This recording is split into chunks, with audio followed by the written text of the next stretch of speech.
Okie pokey weirdos, I'm Rev, and welcome to my world of cosplay shenaniganery.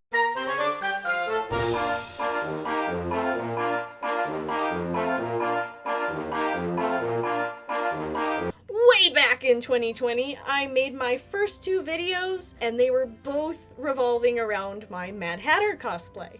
In celebration of my channel's birthday, I'm gonna show you how I made the Spools and Bandoleer for my Mad Hatter cosplay.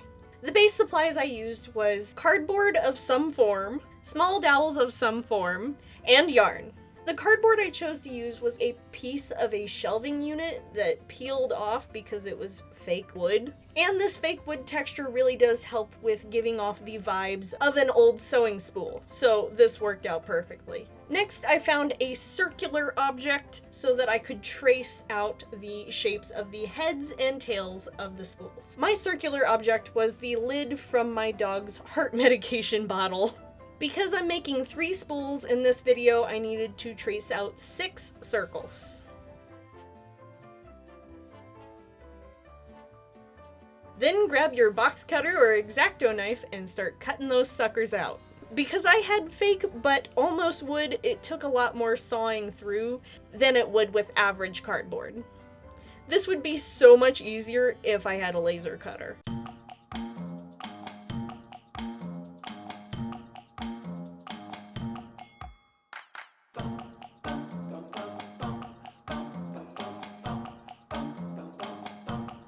And the 3 spools that I am making in this video are actually a commission and not a full bandolier. My next step was to grab my giant hole punch, give myself some crosshairs on these cardboard circles, and punch out a starter hole.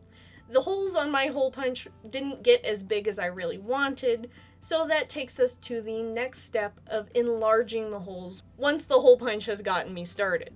My first attempt was using a knitting needle, however... this wasn't big enough. I need a bigger one. Let's see if this... So I used the knitting needle to make the hole slightly larger, and then pierced through that hole with a chopstick to enlarge it even more. Again, a laser cutter would have made this so much easier. I love knowing that the scene he actually saved Zach's life. Because he's Hugh Jackman. I'm sure he tells that story all the time, though. You mean Zach? He's like, he saved my life! Hugh would not think anything of No, I was like, that's why I was confused. I was like, Hugh would not. I did make an attempt of soaking the circles in water to help them take in the color of the paint more. However, I did not press them long enough while they were drying to keep them flat. So when they dried, they came out all warped, and I had to start this process all over again. Skip this step unless you're willing to press it for a very long time in a very hot room where they will not get warped. To up the texture on my fake wood situation, I dry brushed some really dark brown on top.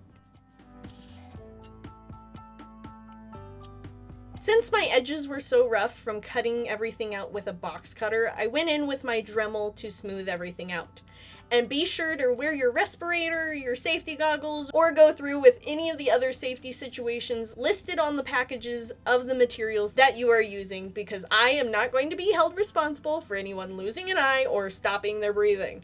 And the dowels that I used are actually little plastic tubes left over from doggy bags. They're actually pretty thick and sturdy, and I use them in a lot of base structures to help hold things together or keep pieces long and straight, so they are a great piece to recycle. Finally, it's time to weatherproof these pieces. Most commonly, you would probably use something like a Plasti-Dip base coat before starting anything else. However, I wanted to keep my fake wood texture as well as the color of that fake wood. So, to have more control and not have anything come up over the sides, I painted the back of these circular pieces with nail polish. Quick, easy, safe, and cheap way to do this. It also meant that I had fewer toxic fumes to deal with compared to any of your average sealants. Time for glue. I first used a little dab of contact cement on either end of the stick, as well as to the base of the heads and tails of the spools. Once the contact cement got me an initial stick, I brought out my E6000, grabbed a toothpick, and went in with teeny tiny details worth of glue so that you wouldn't see the glue, as well as making sure that the glue gets in all those little crevices. Finally, it is time for the yarn. Grab your colors and wrap, wrap, wrap, wrap, wrap. Just keep spiraling around those spools.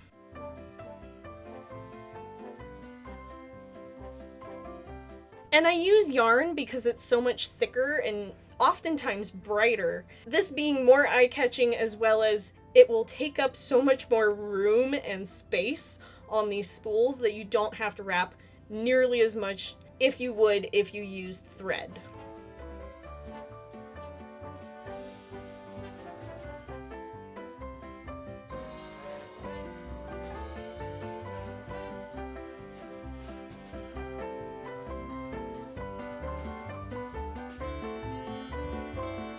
Lastly, you must lace all of the spools together. For this bit, I would suggest using something like paracord. Something really sturdy and will be able to handle the weight of all these pieces on it, as well as being able to handle being taken on and off multiple times. To get the length of my own spool shoelace, I wrapped the string around the distance of my torso that the spools would be covering 3 times. It might vary depending on the person and how many spools you've made, how big they are, but no matter the size, think of this like lacing a shoe. You put one end of the string through one side of the spool and the other side of the string through the opposite side of the spool, and then crisscross them on the inside of the spool. Reverse which string goes in which side of the spool for the next spool, and vice versa for the spool after that. I did not actually lace these spools since my commission was to have the spools loose, but that is how I laced up my own Mad Hatter bandolier. And there you have it, the most simplified way I could think of to make a Mad Hatter bandolier.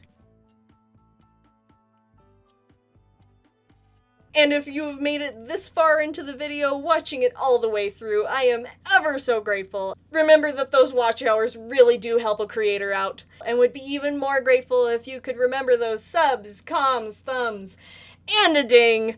And remember to share this video with your very best friend in the whole wide world, or even someone you just barely know. You can follow along in real time with builds on Ko-fi and Patreon.